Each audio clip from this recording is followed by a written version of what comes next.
오늘은 에스더 6장 1절에서 10절까지의 말씀을 함께 읽으면서 기적 없이 기적과 함께라는 말씀으로 제목으로 함께 여러분과 말씀 나눠보고자 합니다. 나라에 평화가 찾아온 것처럼 정말로 느껴집니다. 평화의 바람이 어디서 도대체 이렇게 불어온 것일까요? 평화를 상상하지도 못했고 기대하지도 않았던 불과 1년 전 이맘때를 생각해보면 평화에 대한 기대보다는 전쟁에 대한 두려움이 우리에게 더 많았던 것 같습니다. 주중에 들었던 여자 탁구팀의 갑작스러운 단일화, 그리고 이 이야기들은 정말로 우리가 예상치 않은 일들이 얼마나 순식간에 일어날 수 있는가에 대해서 생각하게 합니다. 주중에 생각해보니 우리나라 이외의 다른 나라 사람들도 우리나라의 평화, 또 세계의 평화를 생각보다 많이 원하고 있고 이런 아름다운 이야기들, 감격스러운 이야기들을 기대하고 있는 것이 아닌가 생각해 보았습니다.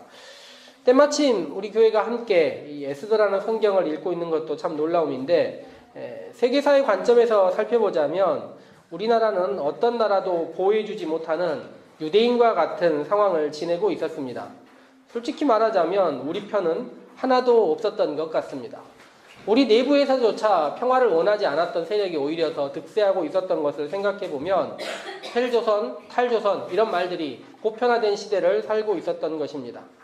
그런데 1년의 시간이 지난 다음에 우리는 세계의 중심, 세계 평화의 중심, 세계 갈등 해결의 중심인 것처럼 여겨져 있습니다. 미국 역사에서 어떻게 보든지 가장 이상하게 여겨졌던 왕이, 대통령이 갑자기 우리나라의 협력자처럼 행동하는 것도 몹시 어색하기 그지없는 것입니다. 이런 상황 가운데서 우리와 되게 유사한 상황을 겪고 있었던 것처럼 보이는 유대인들에 대한 이야기, 혹은 성경의 에스더와 그와 함께하는 사람들에 대한 이야기를 오늘 말씀을 통해서 함께 읽어보고자 합니다. 작년 요맘때 우리가 에스더에 대한 성경 이야기를 2번 했었는데요. 에스더 성경에 대한 개관적인 이야기, 앞쪽에 약간 이야기를 한번 다뤄보자면 이런 것입니다. 에스더라는 성경은 고대 제국 중에 하나인 페르시아라는 나라에 사로잡혀서 포로로 살고 있었던 유대 민족에 대한 이야기입니다. 성경이 시작했을 때 아하수에루라는 왕이 나오는데 이 아하수에루 왕은 인도에서 이집트까지 127개의 지방을 다스렸다고 성경에 알려져 있습니다. 그는 왕위에 오른 지 3년, 보통 흔히 한 3년 정도의 기간을 허니문 기간, 밀월 기간이라고 하는데 갈등이 있어도 많이 해소되고 서로서로 이해해주면서 지내는 기간이라고 할 수 있는데 그 기간 동안 참 평안하게 지냈던 것 같습니다. 왕위에 오른 지. 그 다음에 왕이 잔치를 벌렸어요. 근데 잔치를 꽤 오랫동안 벌렸는데요. 그의 신하들을 모으고 6개월 동안 잔치를 벌렸습니다. 6개월 잔치, 180일 동안 나라가 잔치를 벌릴 수 있을 정도로 많은 것들을 갖추고 있었죠. 안전하기도 하고 물질도 많고 그랬던 것 같습니다. 그리고 6개월이 지난 다음에 마지막 7일을 그의 수도, 오늘로 치자면 우리나라로 치자면 서울과 같은 동네에서 서울 사람들을 다 모아놓고 잔치를 벌였는데 왕이 자신이 먹는 술잔을 앞에다 놔둔 다음에 이 술잔과 함께하고 싶은 사람에게 술을 함께 해라 이렇게 이야기를 했어요. 그리고 왕이 어떤 이야기를 했냐면 마시지 않아도 된다라고 이야기를 했습니다. 억지로 하지 않았다는 거예요. 그러니까 이 나라의 왕이 3년 정도 지난 다음에 이 나라를 다스릴 때 내가 사람들을 괴롭히거나 함부로 하지 않아도 된다 이런 생각이 들었던 것 같습니다. 그래서 술 마셔도 되고 마시지 않아도 될 만큼 여유롭게 생각하고 있었던 것이죠. 그런 다음에 왕이 술을 많이 마셔서 그랬는지 웬일인지 자기 부인을 많은 사람들 앞에서 한번 보여주고 싶어 했습니다. 그런데 부인이 와스디라는 여자였는데 상당한 미모를 띠고 있었다. 성경은 그렇게 적혀 있어요. 성경의 표현에 따르면 보기에 좋았다. 이런 표현으로 나와 있는데 예쁜 부인을 보여주고 싶어 했는데 때마침 이 왕의 부인도 여자들을 같이 모아놓고 잔치를 벌이고 있었던 것입니다. 그런데 왕이 술 먹고 나오라고 했더니 이 여자가 왕후 와스디가 그 자리에 오기를 싫어했어요. 왕이 몹시 화가 났는데 왕은 방금 전에 제가 얘기했지만 굉장히 관대한 왕 아닙니까? 그래서 이 사람이 이 왕비에 대해서 함부로 하지 못하고 어떻게 했냐면 나라에 7명의 법을 생각하는 사람을 모아가지고 어떻게 하면 좋겠느냐라고 물어봐요. 그랬더니 이 사람들이 이건 정말 큰일 날 일입니다. 난리 났습니다라고 얘기한 다음에 겨우 하는 일이 뭐냐면 왕비의 자리에서 내려가게 해야 됩니다. 그리고 한 가지 더 이야기를 하는데 그 나라가 당시에는 어떻게 다스려졌는지를 집안들이 어떻게 움직였는지를 보여주는 하나의 이야기를 하는데 각 집안의 남자가 그 집안을 다스리게 하고 그 집안에서는 남자가 사용하는 말을 사용하게 해야 됩니다. 그 전까지는 어떻게 했다는 것입니까? 여자가 사용하는 말을 그러니까 민족들이 여러 민족들이 있는데요. 모개가 사용하는 언어를 가족에서 다 사용했다는 거예요. 그런데 그때 이제 남자가 사용하는 말을 그 집안의 말로 써라 이런 얘기를 했어요. 왕비가 나오지 않았는데 왕비를 감옥에 가둬라, 처형해라 이런 이야기 하나도 없고요. 그냥 왕비는 자리에 못 나오게 하고 각 집안에서 여자의 권위를 약간 내리는 정도의 이야기를 하고 끝났다는 것입니다. 1장이 이렇게 끝나고 2장이 시작되자 각 사람들이 살펴보건대 왕비가 없는 왕이 되게 안쓰러워 보이고 뭔가 보였던 것입니다. 그래서 전국에서 여자들을 다 불러서 왕비를 뽑자 이야기가 나왔고 그 왕비로 뽑히기 위해 나갔던 사람이 오늘의 성경의 제목인 누구일까요? 에스더라는 사람이 나갔던 거예요. 근데 에스더라는 사람과 함께 성경에 나오는 주요 인물이 에스더의 사촌 오빠 정도로 보이는 모르드게라는 사람이 여기에 있습니다. 이 사람은 아마도 페르시아의 관리 정도 되었었던 것 같아요. 당시 포로로 끌려간 사람이 그 나라의 관리가 되기 쉽지 않았을 것인데 어쨌든 관리라는 지위에 있었고 그 사람이 이런 여러 가지 정보들을 다 알아서 그 정보를 어떻게 하냐면 에스더에게 하나하나 알려줍니다. 그리고 에스더가 왕비로 뽑히기 전에 많은 여자들을 모은 다음에 왕이 한 번씩 여자들을 다 만나보는 거예요. 그런데 왕을 만나러 갈 때 헤게라는 신하가 있었는데 이 신하에게 저에게 무엇을 주십시오라고 말을 하면 그 신하가 모든 것을 주는 거예요. 금이 필요합니다. 왕을 만날 때. 왜 필요한지 모르지만 달라고 하면 다 주는 거예요. 목걸이가 5개 필요합니다. 다 주는 거예요. 반지가 모든 것을 다 준다고 하는 거예요. 왜냐하면 한 번 왕을 만난 다음에 다시 언제 만날지 알 수가 없기 때문에 마지막 소원이라도 들어주자라는 마음으로 했던 거예요. 그런데 이 에스더라는 여자가 왕을 만나러 갈 때 헤게라는 사람이 당신은 무엇이 필요합니까? 라고 물었더니 뭐가 필요하다고 했어요? 아무것도 필요하지 않다고 이야기를 했습니다. 왜 이렇게 얘기했을까요? 왕비로 뽑힐 자신이 있었을까요? 딱 거울을 보니 사람들 딱 보니 이 중에는 내 대격자가 없다. 내가 가면 무조건 되겠다 생각을 해서 무슨 자신감에서 그랬는지 아무것도 필요 없습니다 라고 나갔고 정말 그 자신감이 현실이 되어서 왕비로 뽑혔던 것입니다. 여기까지의 이야기는 되게 아름다워요. 왕비로 뽑힌 다음에 왕이 아까 이야기하듯이 뭘 좋아해요? 잔치를 되게 좋아해가지고 잔치를 크게 벌렸어요. 그리고 사람들에게 기쁨을 선사했습니다. 여기까지가 되게 아름다운 이야기예요. 그런데 2장 마지막에 왕이 기겁할 이야기 하나가 나옵니다. 왕이 늘 다니는 길들이 있는데 그 길들에서 문을 열어주는 내시 2명이 왕을 죽일 음모를 가지고 있었던 것입니다. 그리고 이 음모를 누가 알게 되었냐면 그 왕문에 앉아 있었던 누구요? 모르드게가 알고 있었던 거예요. 그래서 이 모르드게가 왕 앞에 얘기를 할 때 에스더에게 이야기를 했어요. 에스더가 왕에게 이야기를 하는데 에스더의 이름으로 말하는 것이 아니라 모르드게라는 신하가 이렇게 이야기를 했습니다라고 이야기를 했어요. 그리고 나서 그 다음에 어떤 일이 벌어지냐면 왕이 실증했습니다. 찾았어요. 어떻게 했을까요? 당시 시대로 치자면 당신이 그렇게 했습니까? 라고 친절하게 물어봤을까요? 홍석 집사님 어떻게 했을 것 같아요? 고문. 당연히 조금만 고문을 해도 사실관계가 성경에 찾아보니까 실증이 있었다고 나와요. 사실 그런 일들이 있었던 것이 확실한 것 같고 그 2사람이 죽었습니다. 저는 성경을 읽으면서 내시 2명만 그런 일을 했을 것인가? 우리가 역사를 읽어보면 내시 2명이 그 일을 하면 그것과 관련된 사람이 더 있어요? 없어요? 많이 있죠. 그런데 그 사람들은 드러나지 않고 이 2명만 죽은 거예요. 왕이 누군가 더 있을 것 같다는 생각이 들겠습니까? 안 들겠습니까? 들지만 확신을 갖지 못해요. 그리고 나서 왕이 나라를 대하는 방식을 완전히 바꿔버립니다. 그 전까지는 관대하고 큰 잘못을 해도 이 사람들에 대해서 용서하고 관용을 베풀었었는데 왕이 갑자기 그런 마음을 버리고 2인자를 앞세워서 어떻게 보면 무단 통치, 되게 무서운 통치를 시작하게 됩니다. 그리고 그 2인자로 나오는 사람이 누구냐면 하만이라는 사람이 나와요. 하만. 이 하만이라는 사람이 나오는데 이 하만이 워낙 기세가 등등하고 무단 통치를 하면서 왕이 자기가 되게 귀찮았던 일들을 다 해결해 주자 하만 앞에 모든 사람들이 왕에 엎드리듯이 절하고 엎드리기 시작하는 것입니다.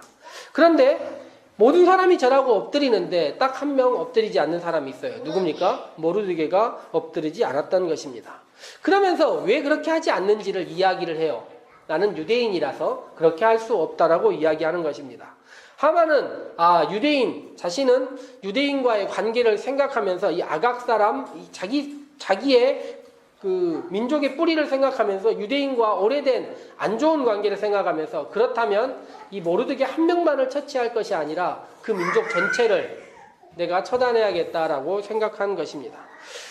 그리고 왕에게 이야기를 했어요. 이 민족이, 이 나라가 전체가 통합돼서 잘 지낼 수 있는데 한 민족이 이것을 방해하고 있다라고 이야기한 것입니다.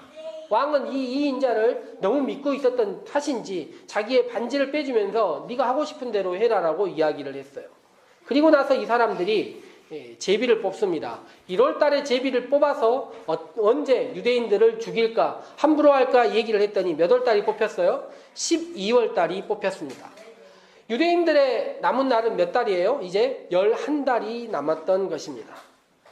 유대인의 절멸을 11달 앞두고 모르드게는 광장에서 자신의 상황을 공개적으로 알립니다. 베옷을 입고 죄를 뒤집어 쓰고 통곡했다고 성경에는 기록하고 있습니다. 모르드게만 그런 것이 아니라 다른 유대인들도 함께 이런 일들을 했어요. 왜 이렇게 했을까요? 죄를 뒤집어 쓰고 통곡하고 금식하고 이 방법 외에 다른 방법이 없었기 때문입니다. 우리는 몇 년 전에 세월호 유가족들이 광화문 광장에서 굉장히 힘들어하고 괴로워했던 모습들을 알 수 있습니다. 왜 이렇게 했을까요? 언론의 얘기에도 알려지지 않고 나라의 얘기에도 알려지지 않고 아무도 알아주지 않을 때 할 수 있는 방법이 뭐냐면 금식하고 통곡하는 방법밖에 없는 거예요.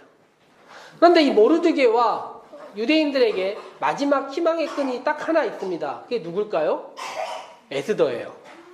때마침 에스더가 모르드게가 이렇게 하고 있는 모습을 보았습니다. 모르드게는 에스더는 내부 사정을 잘 모르는 채 그 사촌 오빠에게 그 옷을 벗어라. 왕이 보기에 다른 사람들이 보기에 좋지 않을 것이라고 이야기를 했는데 에스더가 아무것도 모르고 있는 이 상황을 보고 모르드게가 이야기를 합니다. 유대인들이 다 죽게 되었다는 거죠. 네가 왕에게 가서 이야기를 해라라고 이야기를 합니다. 에스더가 무슨 이야기를 하냐면 당시 나라에 이런 법이 있었다는 거예요. 어떤 법이 있었냐면 왕 앞에 왕이 부르지 않으면 아무도 함부로 나갈 수 없다는 것입니다. 그리고 자신이 왕 앞에 나가지 못한 지 이미 며칠이 됐다고요? 30일이 되었다는 것입니다. 저는 이 30일 동안 왕이 누구와 함께 있었을까 생각해 보니 성경에 누구와 함께 있었을 것 같아요? 아마도 하만과 같이 자기에게 아첨하는 사람과 함께 있으면서 웬만하면 왕비를 부를 만도 한데 부르지 않고 하만과 자기에게 귀에 발리는 소리 하는 사람들과 함께 있지 않았나 생각을 해봅니다.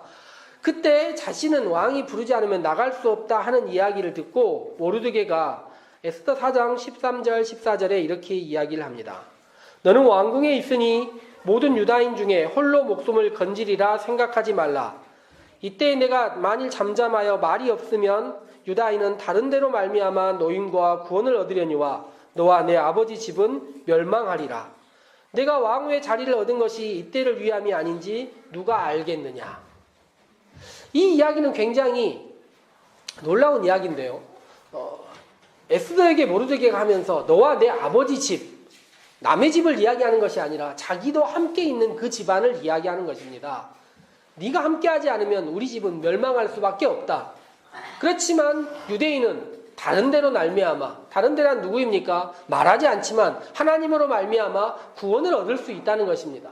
네가 지금 그 자리에 오른 것이, 네가 지금 그 위치에 있는 것이 이때를 위함이다. 이렇게 이야기를 하는 거예요.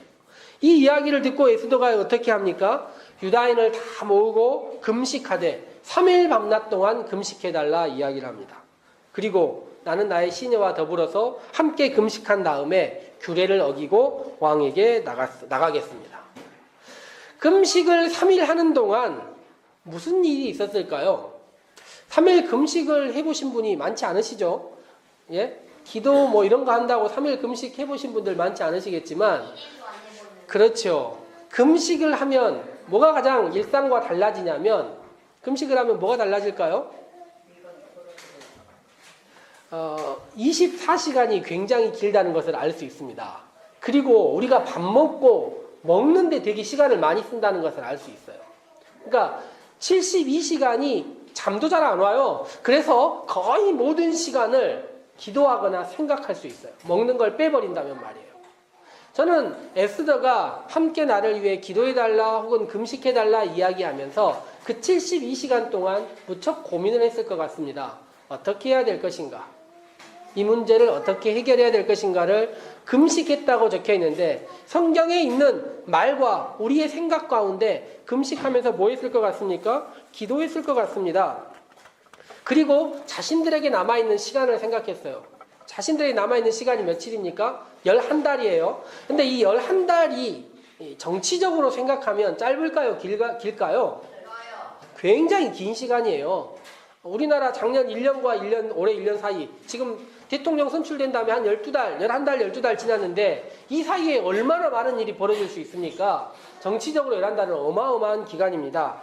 그런데 자기가 왕을 만나기로 한 3일 안에 어떤 일을 벌일 수 있을까 고민을 한 다음에 에스더가 고민하고 기도한 다음에 첫 번째 작전을 무엇을 세우냐면 왕과 하만의 관계를 어떻게 멀게 할 수 있을 것인가 고민을 한 거예요.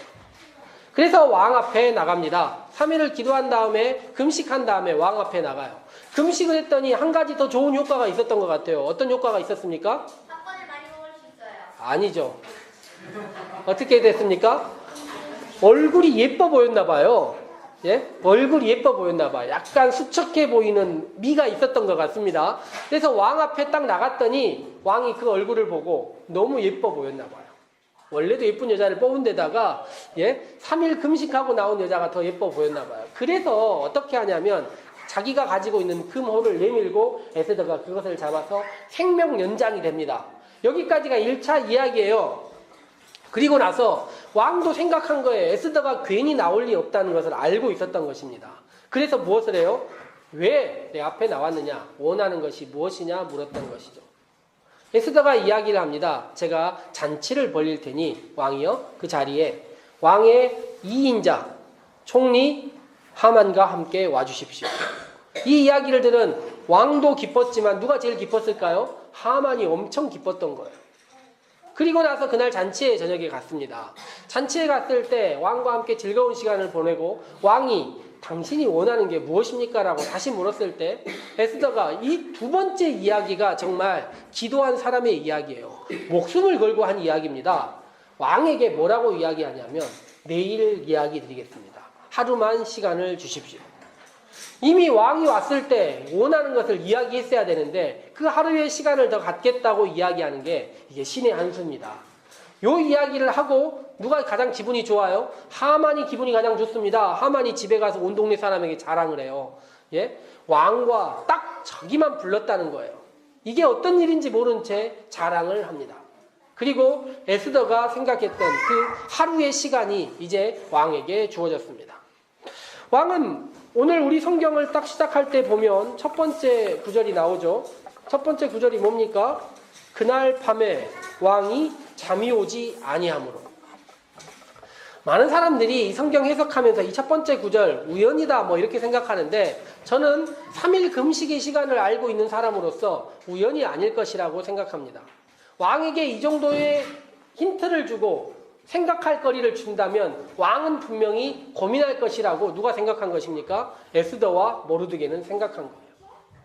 왕이 고민을 한 것입니다. 무엇을 고민을 했을까요? 잠이 오지 않는 이유가 있습니다. 낮의 일들이 하나하나 생각났기 때문입니다. 왕비는 왜 목숨을 걸고 이런 일을 했을까? 단지 자기를 잔치에 초대하기 위하여 이런 일을 했을까? 왕비는 왜 나만 초대하는 것이 아니라 하만을 초대했을까? 갑자기 생각도 안 했던 하만과 왕비의 관계에 대해서 온갖 상상력, 여러분들 상상을 시작하면 얼마나 많은 상상이 떠오를까요? 우리나라 사람들 하는 이야기게 너무 이렇게 5만 가지 생각을 하느냐 이런 이야기 들어봤어요? 5만 가지 생각을 한다는데 정말 뇌파 연구한 사람들이 연구해 보니까 5만 가지 생각을 사람들이 할 수 있다는 거예요. 상상의 나래를 끝없이 펼치다 보니까 이게 도대체 무슨 일인지 잘 모르겠다 생각한 거예요. 그래서 왕이 생각한 일이 역사를 살펴보자 생각하고 우리는 잠이 오지 않을 때 성경을 읽지만 이 사람은 잠이 오지 않을 때 궁중일기를 읽었던 것 같습니다. 궁중일기 자신이 처음부터 왕에 올랐을 때 일기를 읽다 보니까 갑자기 한 가지 사실을 알게 되었어요.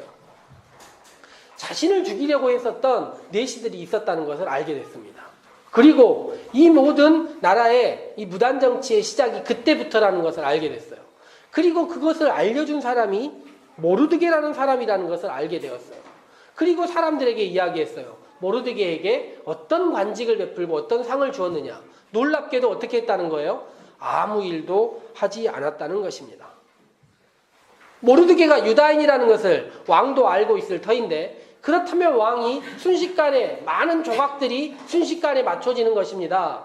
나를 죽이려고 했던 사람은 유대인이 아니라는 것을 알게 되었어요. 그렇지 않습니까? 자신을 모함하는 사람이 있었는데 그 사람을 알려준 게 유대인이에요. 그러면 한 가지 조각이 새롭게 맞춰지는데 유대인을 죽이려는 사람이 누구냐? 자신에게 가장 충성된 사람이 누굽니까? 유대인이라는 거예요. 믿을 사람 없는데 내시마저 배반하고 왕비도 나를 배반했는데 믿을 사람 없는데 나를 믿을 수 있게 해주는 사람이 유대인이라는 거예요. 그런데 놀랍게 어떤 일이 벌어집니까? 유대인을 죽이려는 사람이 자기와 가장 최측근에 있다는 것을 알게 된 것입니다. 그러자 조각들이 이상하게 맞춰지는 것입니다. 나를 암살하려고 했던 사람들 혹은 왕비와 저 하만의 관계는 무엇이지? 나를 배반하려는 사람들의 이야기가 무엇이지? 하고 조각들을 새롭게 맞추는 일들을 시작한 것입니다. 그리고 그 다음 일은 오늘 우리가 읽었던 성경에 나와 있습니다. 그 다음에 어떤 일이 벌어집니까? 다음날 잔치에서 에스더는 왕에게 찾아가서 하만이 자기의 민족 자기가 유다인인데 자기 민족을 오히려 죽이려 했다는 이야기를 합니다. 만약 어제 첫째 날 밤에 그 이야기를 했다면 왕은 에스더를 이상한 사람으로 생각했을 것입니다. 그러나 하룻밤 사이에 그 기도하고 고민하고 주었던 그 하룻밤 사이에 너무 많은 일들이 벌어진 것입니다. 에스더는 결국 하만의 몰락과 그 다음에 유대인들의 회복을 알려줍니다. 여러 번 이야기를 드렸지만 에스더 성경에서는요. 시작부터 끝까지 하나님이라는 말도 한 번도 없고 기도나 찬양이라는 말도 한 번도 나오지 않는 것입니다. 그런데 그 어느 곳에도 하나님의 돌보심 없이 하나님의 인도하심 없이 살 수 없는 유대인들의 삶이 그곳에 적혀 있다는 것입니다. 구약 성경에서요. 가장 기적이 많이 나오는 이야기의 책이 무엇이냐면 다니엘과 같은 책이에요.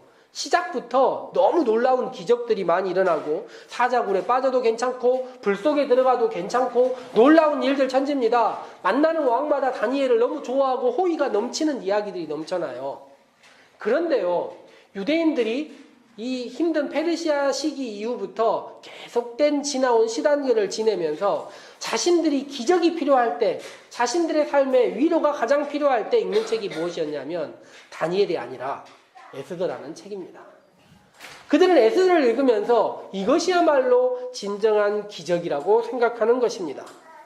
기적 없이 기적이 일어나는 삶 말입니다. 남들이 생각할 때는 여기에 무슨 기적이 있느냐라고 이야기할 수 있지만 그 안에서 한 걸음 한 걸음 살펴보면서 사는 사람들의 이야기를 보면 이 모든 것이 눈이 열린 사람들에게는 기적이다. 이것을 알 수 있다는 것입니다.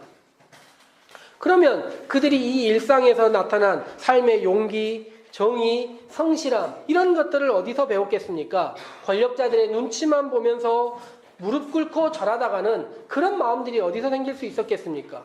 그들의 배운 말씀이 페르시아 시기에 그들이 적었던 성경이 그리고 그들이 하나님과 동행한다는 그 확신이 그들을 만들지 않았겠습니까? 우리의 1년여 전의 상황도 생각해보자면 유대인들처럼 암울한 상황이었다 생각할 수 있습니다. 그런데 1년의 상황을 생각해보니 참 기적과도 같다 말할 수 있겠습니다. 남북회담의 그 어떤 구절에도요. 하나님, 기도, 찬양이라는 말이 없지만 우리도 이 나라의 이런 일들이 참 기적과 같다 이렇게 고백할 수 있습니다. 그리고 우리 모두 또한 참 감사하다 말할 수 있습니다.